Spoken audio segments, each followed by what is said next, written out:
opening up your mind and opening up your eyes. It's a lot of people. I mean, 95 out of 100, usually 95%. So 95 out of 100 people, they're still watching mainstream media. They're not turning off their TV. So you see an increase, spike in COVID cases. You see an increase, demand for certain restrictions, wearing a mask and stuff like this. So you guys need to.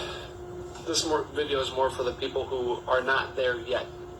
I need to help you cross that bridge and see not just 1 or 2 months when things are supposed to go back to normal. Like, no, this has been planned, guys. So this is a long time in the making, and so we are not even in the beginning stages of what's really going to happen. So the reason why I'm telling you all this is because the amount of abuse and mental wear and tear that is going on in families and in households is way worse than any of the physical effects. Even if this had a higher death rate and all this other stuff, which it doesn't. We're sitting around waiting for a vaccine that has a 90% success rate when we can't even worry about a 99% survival rate of the virus itself. So you guys got to just look logically and not emotionally. So there's going to be a bait and switch, because once you have compliance of the general masses to wear a mask and say, you can't go shopping, you can't do this, you can't do that, X, Y, and Z without a mask, not a big deal, okay? For most people, 95 out of 100 people are going to be like, yeah, it's just a mask, whatever. Protect you, protect me, whatever the mindset is. But now that you've gotten comfortable, well, there's going to be a bait and switch. And so then it's going to come a vaccine where you can't fly, you can't go to work, you can't do anything. You can't attend events until you have a certificate of proof that you've been vaccinated. So there's something called cognitive dissonance, meaning that when you've been learned, your brain, through repetition, you can be taught, and it happens through mainstream media our whole lives. Once people are starting to wake up to mainstream media and how much we get lied to, imagine how bad history and history books that have been written, what we know growing up. So there's a thing called cognitive dissonance, meaning when you've been taught something for so long that when you're taught the complete opposite, which really is the truth, your brain has such a hard time accepting it that you feel standoffish against that viewpoint. You feel standoffish and you feel offended by that because it is conflicting with what you know to be true already.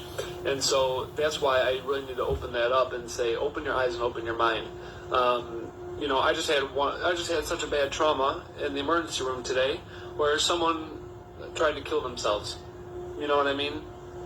And it sucks because the person lost a family member not too long ago from cancer, and they didn't mentally recover, and this person was already mentally ill, and then the mom found their child with, they tried killing themselves, which they're brain dead, you know what I mean?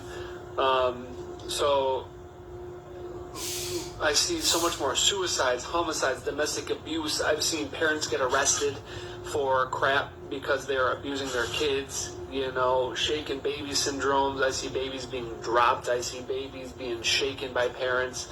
I'm scanning way more children, way more pediatric cases that we're stabilizing and shipping out to children's hospitals.